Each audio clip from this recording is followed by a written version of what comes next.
Hi, Meg Bounds here to do our final podcast on Student Based Budgeting 101, how to use your funds wisely, especially in the middle of a pandemic. What is a student based budget? This is when the adoption of ESSA gave the autonomy back to the principals and to our schools to make those final decisions on spending to impact student achievement.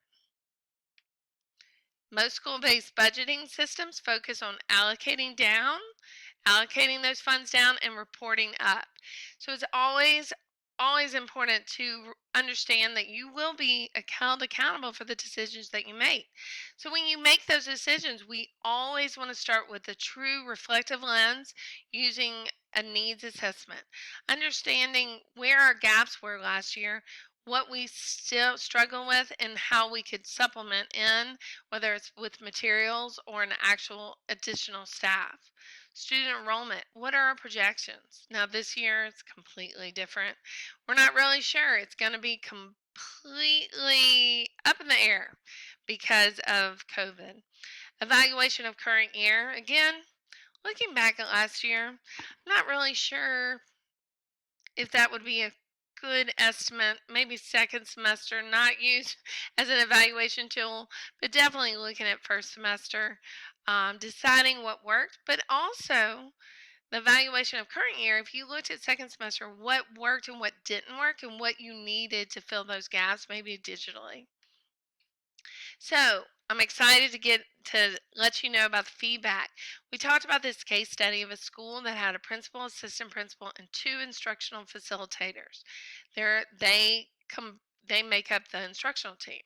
So this school has an enrollment of 860, but they're looking like 812 this year. They're on track to lose the teacher, but they have a choice.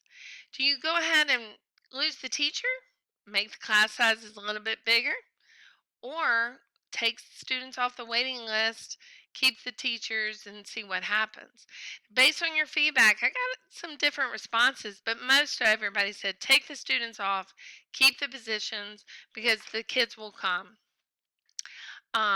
I will tell you that most of you agree that keeping the students off the waiting list should be in K through 2 versus 3 through 5, hoping to keep it down in the lower grades. Now, most of you thought that the right decision was not to lose any of the sport people, maybe try to get some more students. Problem is, this school, there's no students to have. They've called the waiting list kids, and the waiting list kids say, I'm not sure if I'm going to come because of COVID. So now enrollment projections are even lower than the 812. They might lose multiple classrooms based on enrollment at this current time. That brings us to the next point. This year, considering student based budget, you have to talk about COVID in the same sentence. Enrollment is tied to the budget. So when your enrollment numbers go down, your budget goes down. So most of this money has already been spent in the month of February. That's the problem. People have been hired, materials have been ordered, and if there's no students, after the first 20 days, we would lose an additional funding. So this is going to be a very interesting year. There's a lack of budget from state and local.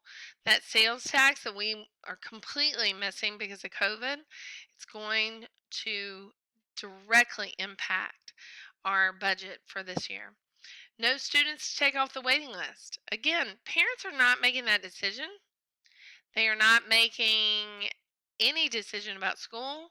We haven't released ours. So until we release our plan, nobody's making a decision to come off the waiting list because they don't know if they really want to come. Now, all these decisions impact students because, again, we make the decisions, the enrollment's not there, the budget's not there, and remember, the whole purpose of the student-based budget is to impact students. So my final thoughts on the student-based budget, it's great when you have your enrollment, but in the middle of a pandemic, this could get a little shady around the final materials purchasing, hiring, firing, understanding what's going and what's staying.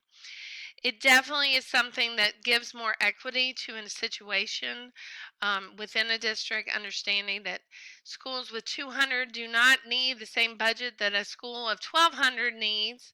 So, making that more equitable definitely has helped our district. And I think it would help any district. The only problem is I wouldn't recommend it with a pandemic. So, I hope you've enjoyed this conversation that we've had, and I look forward to hearing your final thoughts on student based budget. Please give me a comment. I can't wait to hear. Stay safe, stay healthy.